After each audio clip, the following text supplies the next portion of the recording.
All right. Hello, everyone, and thank you for joining us on this exciting event.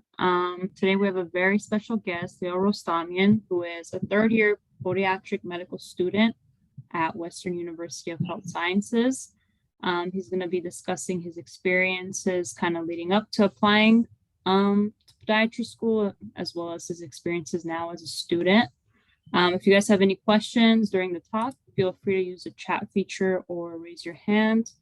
And yes, thank you, Leo, for being here, and the floor is now yours. Awesome. Thank you for having me. Hi, guys. I'm Leo Rostamian. I'm a third-year medical student, podiatric medical student. Let me just share my screen before we get started.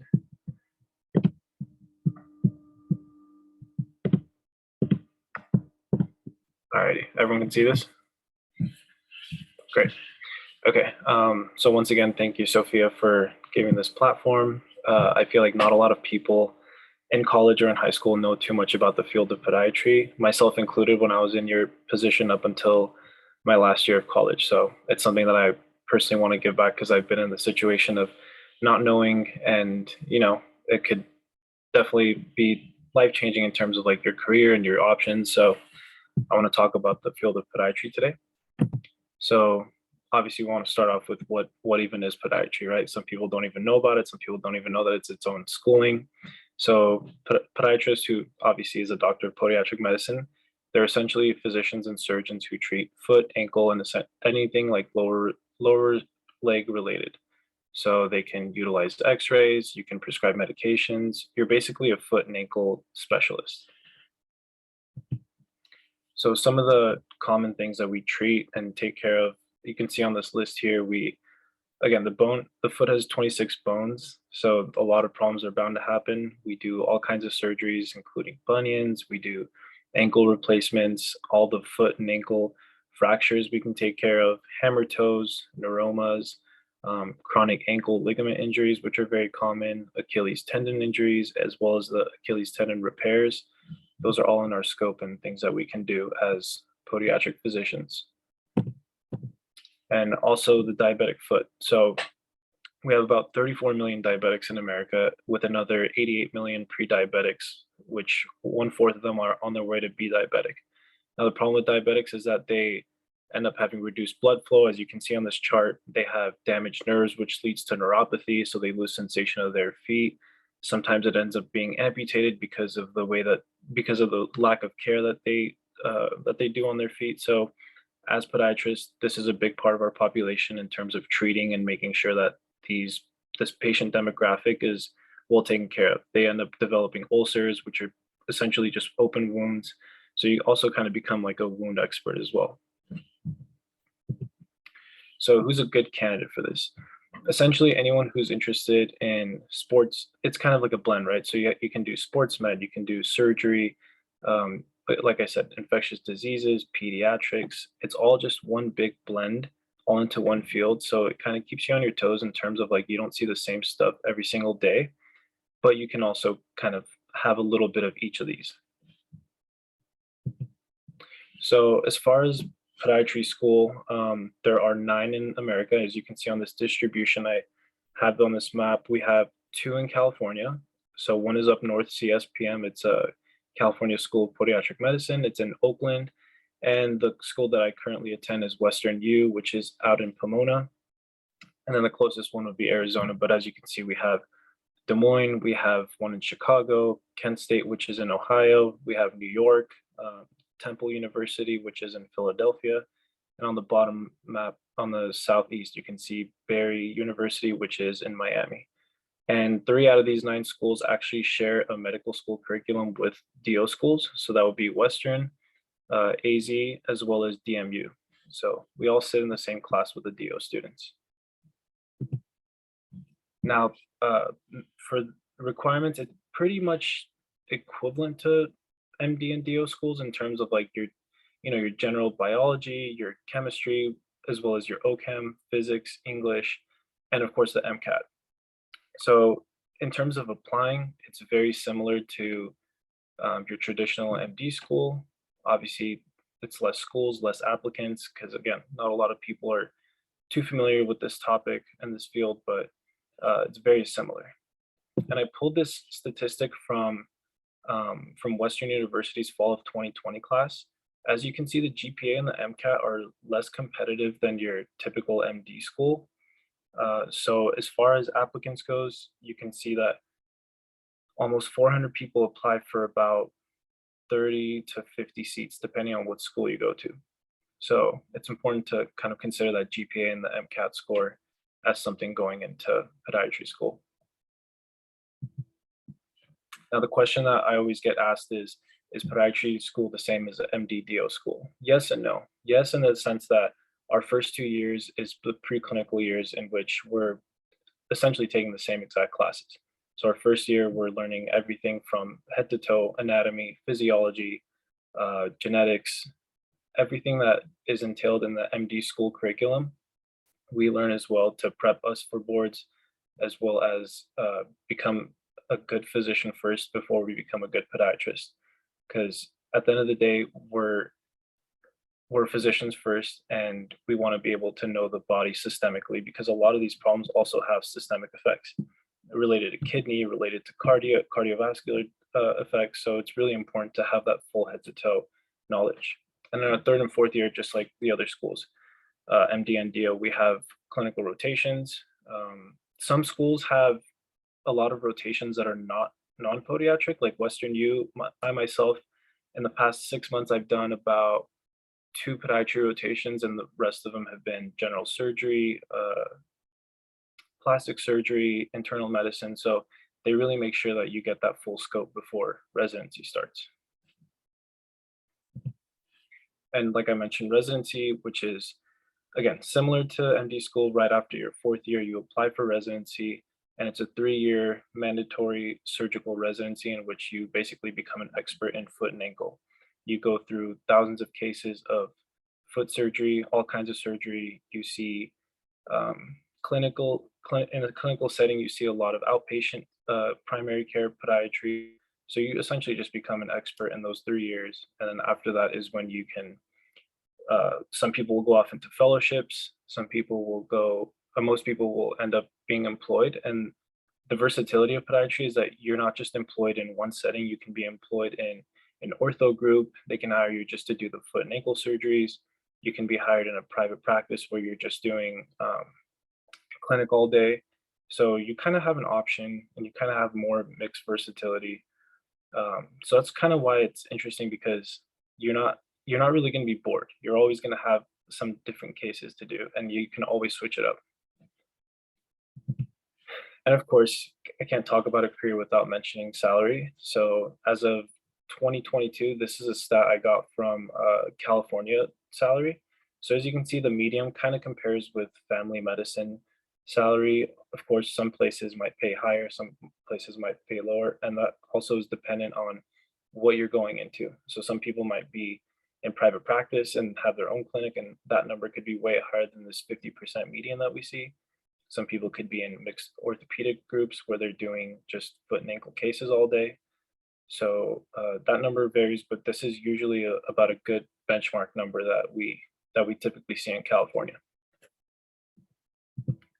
So overall, as you can see with these different pictures, we're looking at ankle fractures, we're treating acute cases like plantar fasciitis, and we're in the OR. So it's really a nice diversity that you get. And, as someone who myself wanted to go into surgery, and knowing that I can do surgery plus other things and be able to work with athletes, be able to work with marathon runners and getting them prepped for certain races. And, it gives you that versatility that not a lot of fields offer. So it's special in its way. And of course, taking that fast track to surgery for people who want to do surgery and having a 3-year residency is a very huge bonus.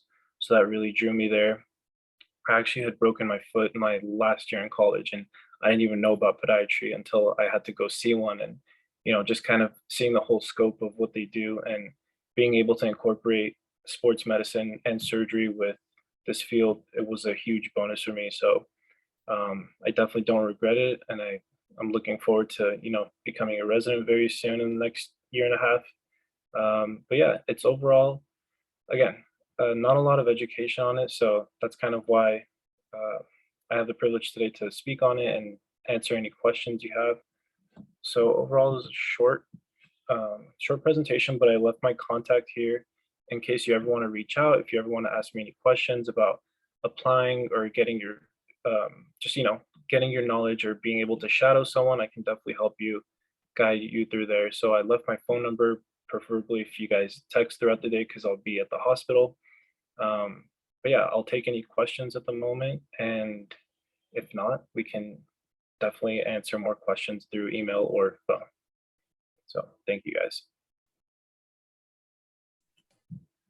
Thank you so much. I guess one question I kind of had, I was curious, like when you're applying to medical school, there's kind of like bullet points people usually like to hit, like research, shadowing, leadership. Do those kind of apply to applying to like podiatry school as well, or like how does it kind of differ in some ways, if any? Yeah, great question. So they're not mandatory, but it's obviously it makes you a more competitive applicant. I myself shadowing actually is mandatory. Obviously, you want to know what you're getting yourself into and seeing the different practices. So I personally did two shadowing experiences with two different physicians. I had one in Santa Monica, one was out of Newport.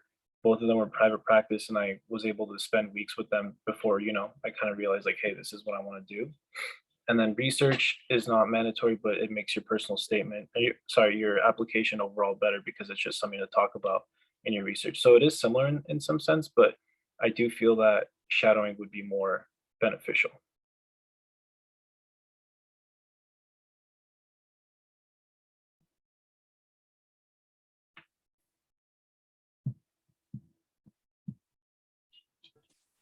So I think there are some questions in the chat. First one Sure. is from Osnev. How do you like Western U and the environment? Also, what's your favorite or most interesting case you've seen in your clinical year? Um, I'll start off with the first question. Western U, it's been great so far. Just most of us being Armenian and being local to SoCal, it gives you that proximity to school where Pomona's not too far away. The first couple of years you're spending again just head to toe full preclinical years. You're learning everything, and it's a great time. Obviously, it's hard. Just any med school is extremely difficult, but when you have a right peers and you have a right group with you, it becomes much more doable. Environment was great. And then the third year, you transition from being a student to being in a hospital or being in a clinic throughout the day. So it's a interesting transition, but it's really fun because you get to see and learn so many things. I would say my favorite and most interesting was a parathyroidectomy where we had to open and remove a patient's parathyroid because their calcium levels were elevated. And the attending surgeon gave me the suture and said, "Here, you close the skin." So you get to do a lot your clinical years and you see a lot. So it carries on with you.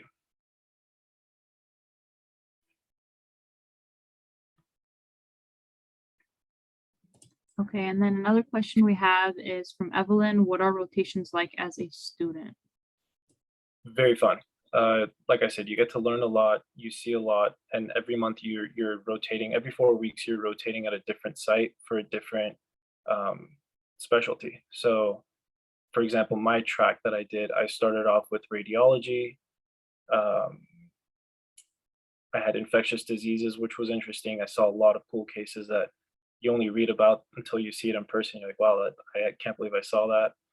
Um, of course, you have podiatry rotations to strengthen your knowledge. I would say overall, we have a lot of mixed blend with internal medicine and surgery. So some people did orthopedic surgery, some people did general surgery for their rotation. So it really just depended on what preference you had. But overall, it's really fun because you're a student and you're usually following a resident, and then the resident follows the attending. So it's kind of like a little bar that you follow, but they they know that you're a student, they respect you, and they give you a lot of leeway and give you a lot of opportunities to learn. So it seems like every day all of us a, become one step towards being a good doctor. Okay, thank you for that. And then Sheila asked the question, is volunteering in a hospital good on the app? It is. It's good, but preferably you want to go see a podiatrist, and it's very easy to do. A lot of podiatrists in the area will allow you to shadow and kind of just follow them for a day or two, and then you can switch and see another podiatrist. It definitely helps. I was able to log in a few couple hundred hours at um, Vertigo Hills Keck Hospital for as part of my volunteering, which again, volunteering is I believe required, but I'm pretty sure it's more, with COVID, everything kind of changed in terms of being able to have access to a hospital. But I would say for the most part, volunteering and shadowing are two big pluses on an application. Great, thank you. We have, I think you already addressed this, but Evelyn was asking if you got to go in surgery, did you participate? Yeah, many times. I scrubbed in um, multiple times. I've been able to close the skin, and they need help with keeping something open, so you just pull and retract the skin. So you see a lot and you do a lot of cool cases. And part of being a student is like asserting yourself and coming off confident and letting them know like, hey, I can do this too. So I've been able to put myself in those situations, and it's fun. It's You learn a lot. So yes, to answer the question. Very cool. Evelyn's asking, do you think what you learned in class helped you on the floor or when you're interacting with patients? Great question. The first couple of years, you learn so much that I would say there's a lot of things that you don't take with you to your third and fourth year, and some things you just learn because they make you memorize it in med school, whereas some things are just super valuable and you will learn. But overall, the way that Western teaches you, and on top of the education, there's also we had in-person encounters, so you're training to see patients. We had active patients, but you're training to see people and behave as if you were seeing a patient. So the professionalism and the humanism is learned throughout the first couple of years on top of the knowledge, and you definitely take that with you. So it gives you the confidence to go into clinical years and know that you can do it and you will do it and be a good physician in the future. Great, thank you. And then another question deals with gap years. Did you take a gap year?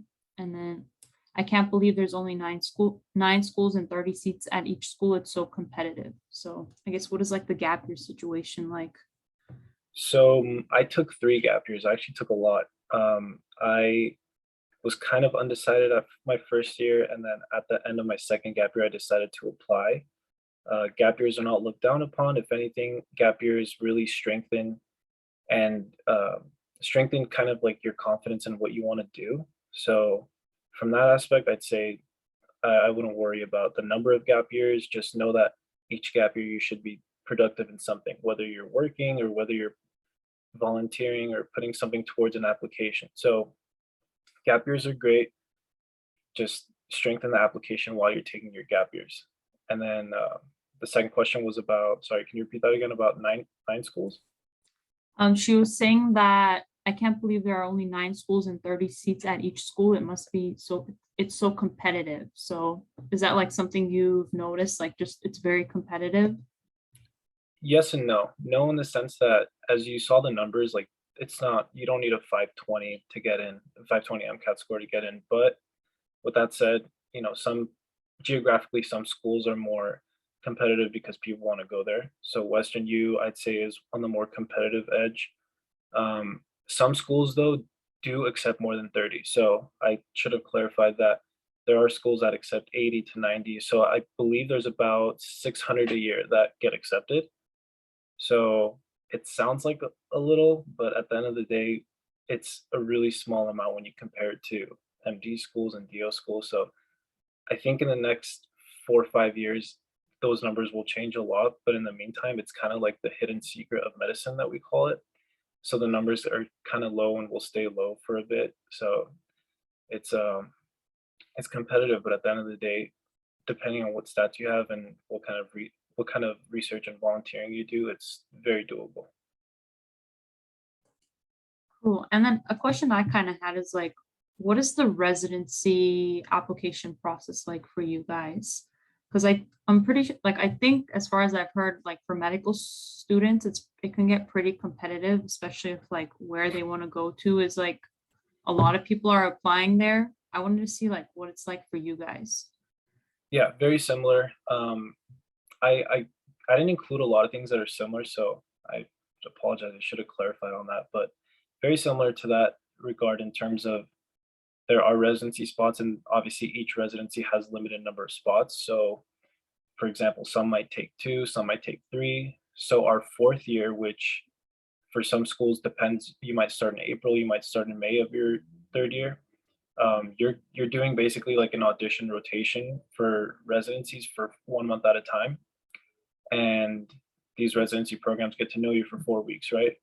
So they kind of have an idea of who you are, and it's the whole. I'm sure you guys have heard of how matching works. It's the whole same algorithm. They rank you, you rank them, and the algorithm, a computer basically determines where you end up going. So it is competitive, but I'm not gonna lie. From what I've heard, it's much less toxic than uh, other specialties. So from that sense, I'm not too worried about it, but definitely, obviously, some people want to stay in California. UCLA has a residency that, a lot of us want, and there are a lot of SoCal ones that are amazing residencies. So competition's always going to be there, but that's just because everyone wants to, be close by or go to the best one. So you just always have to be on your best, on your A game. And then I guess another follow-up question to that is like for like step one, step two, like how does that work for you guys if you guys So take that? yeah, so we take our own board exam after second year. It's called the APMLE, basically the same thing, licensing exam, but for podiatry. We're working, podiatry as a whole is working on trying to take the USMLE to kind of show like that there's parity and there's uh, equality between pods and MDs. So I don't think that's going to happen anytime soon, but it's kind of like a long term, down the line, several years kind of project. But in the meantime, we do have boards. Our first one is, like I said, after second year, so very similar timeline, very similar to step one in the sense that we take step one, our version of step one at the end of year two, and then we take another one our fourth year. That one is basically just all podiatry knowledge, but it's the first one that's kind of like the hardest. So that's basically asking you everything you remembered from the first 2 years, and yeah, it's it's but it's doable. It's very doable. Okay, I'm not cool. gonna lie, I think the hardest part, in my opinion, about schooling in general is the pre-med days. Because once you're in it, you're kind of cruise controlling, you know what to do, you know what to expect, and the expectation is to just know everything. Whereas with pre-med, there's a lot of uncertainty. So when I say it's not hard, I don't, obviously it's super difficult, but it's compared to the days where there's like uncertainty and, oh, am I gonna get in or am I not gonna get in? It's definitely a whole different ballgame. Yeah, that's definitely something I've heard like a lot of my med school friends say. It's like once you get in, it's like there's like a lot of pressure that like comes off of your shoulders because you know you're Absolutely. in and it's like you just gotta work hard and like get to the end. So Absolutely. it's So good to hear that from you too. yeah. Okay. Another question from Evelyn is what was the biggest difference in working with adults versus pediatric patients? Did you find one more challenging than the other? So I have limited clinical experience with pediatric patients just because they're more rare. But from the ones that I've worked with or just shadowed and seen, I'd say they're a lot more difficult because you have to have more, more knowledge and more expectations on just depending on the age of the baby, because some bones and some things may develop at a younger age or some may not be developed at the time. A lot of pediatric disorders are also related to neurologic disorders. So that's where consulting with neurology comes in. I've seen a lot of patients with high arched, or a lot of pediatric patients with high arched feet, and a lot of those is related to spinal injuries or cerebral palsy, a lot of neurologic things like that. But uh, it's kind of hard to say because I have limited exposure to that. But I'd say adult is much more simple. Right, thank you. From Arpina, which classes from your first 2 years in podiatry school helped you the most during your clinical years? And would you recommend taking classes like physiology and genetics during our undergrad year? Classes help me the most. Um, Definitely anatomy. Of course, anatomy because there's just no way around it. You gotta know everything. Um, Pathophysiology our second year. So when you're essentially learning why the body is failing and what's going on, I'd say those definitely help the most. Whether it was podiatry or non-podiatry rotations, if a patient is diabetic or hypertension, has hyperlipidemia, you need to know what's going on and how to treat it. But you first obviously have to know the big picture at hand. So definitely pathophysiology throughout the second year. Pharmacology as well. That helps a lot because going to and attending and presenting a patient saying, "Hey, I have a 56-year-old. They just got diagnosed diabetes. I think we should start them with metformin, 1,000 milligrams a day." Like being able to know your pharmacology really helps and gives you an expectation of what to tell an attending. So I'd say pharm, and a lot of schools do pharmacology throughout the second year. So it's kind of like the to wrap up your preclinicals. And as far as taking certain classes, I think physio would be great. I think anatomy would be the best. Anatomy is very helpful. I took anatomy at UCLA through the extension program, and kind of gave me a decent head start, knowing what to expect. Because again, for all schools, you're dissecting head to toe, so you got to know inside out. Every nerve, every artery, every muscle attachment. Um, so I'd say anatomy is probably the most important, and then physiology. But physiology, it's one of those things where it's kind of in depth in undergrad, but then as you go into that school, you kind of get the big picture and it makes more sense. So to answer the question, I'd say anatomy is probably the most important if I had to pick one class. Cool, thank you. Um, and then Sheila's asking, what do you think is a good GPA for applying?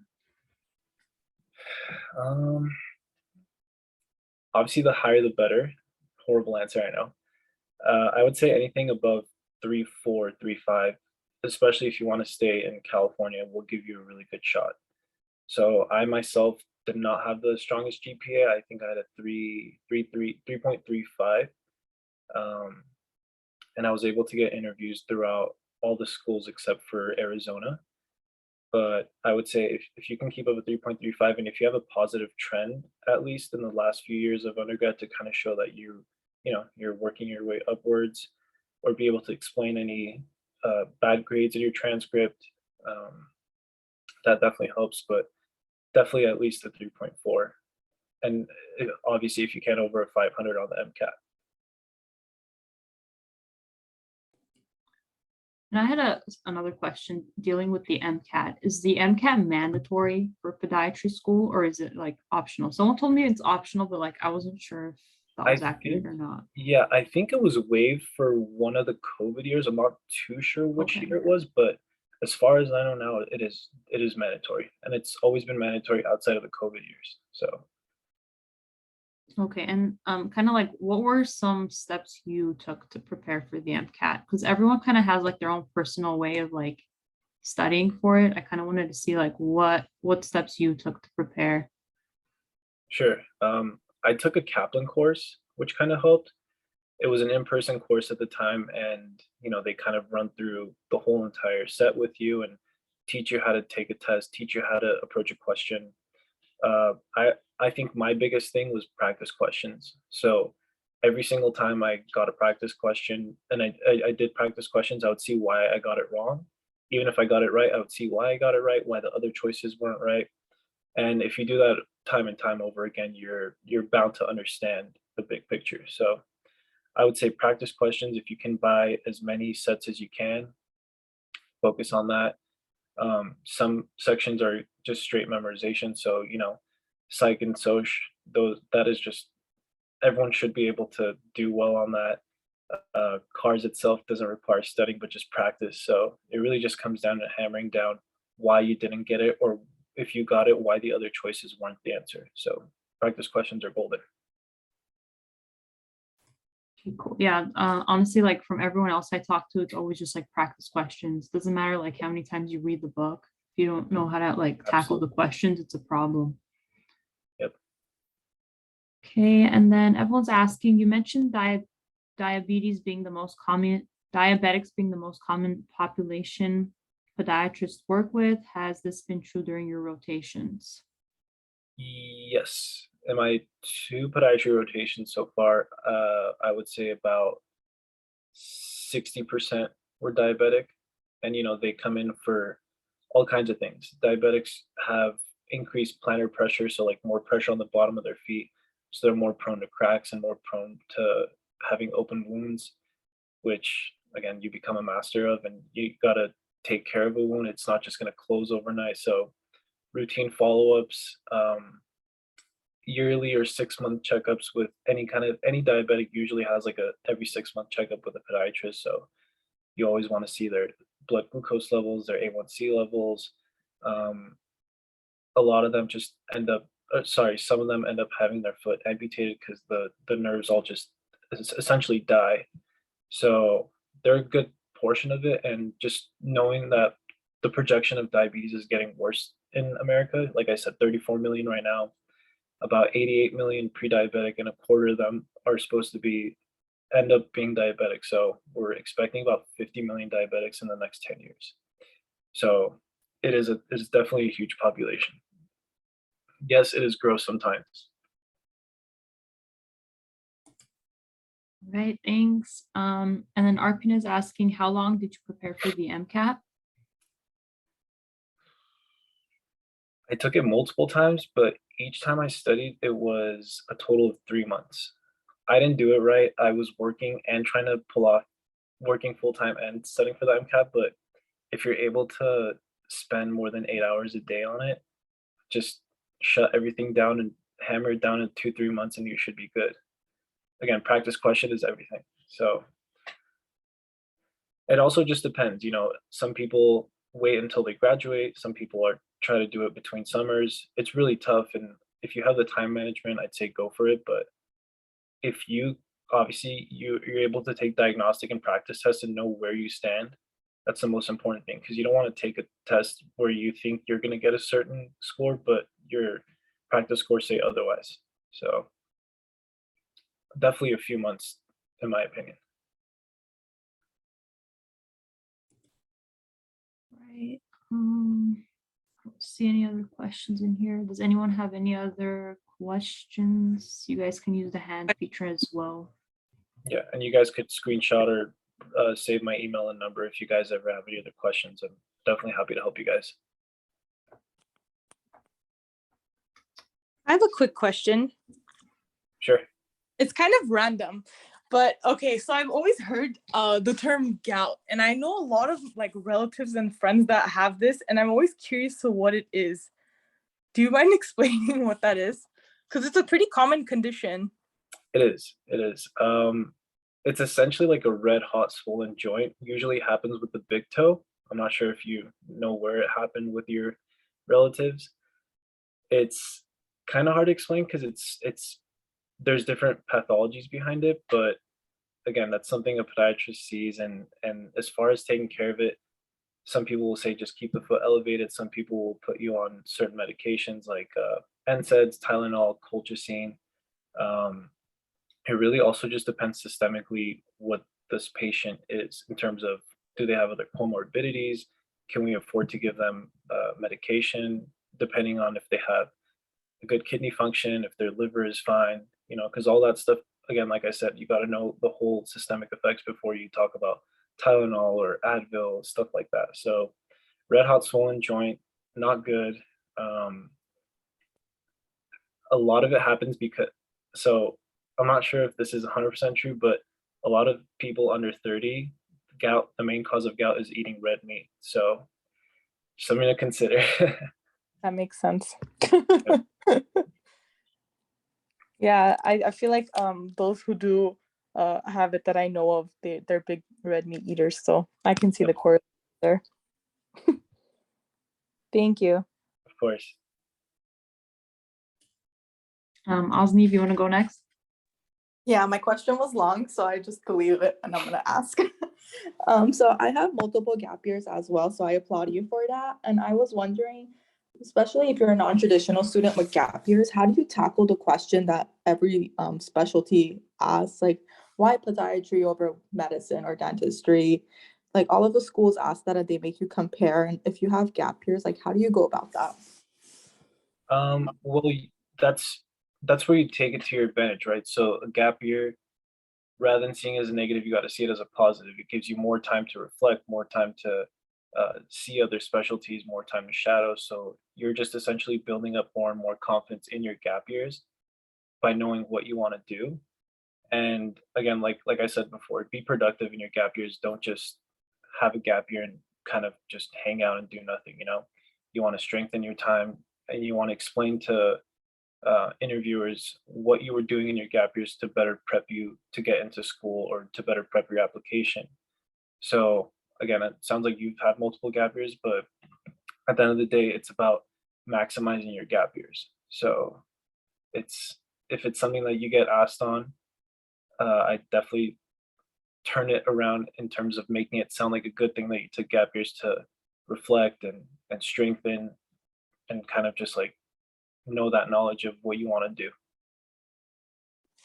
Awesome, thank you. Of course.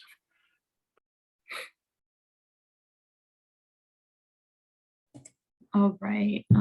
Any last questions we have for Leo? Not. Yeah, so thank you, Leo, so much. This was really informative, very helpful. We really appreciate your time. And yeah, if anyone has questions for Leo, you guys can reach out to him with the contact information. This is recorded, so it'll be up on our YouTube page if you guys want to like re-listen to anything he said. But yeah, thank you again so much. And I hope everybody has a great night and great week ahead.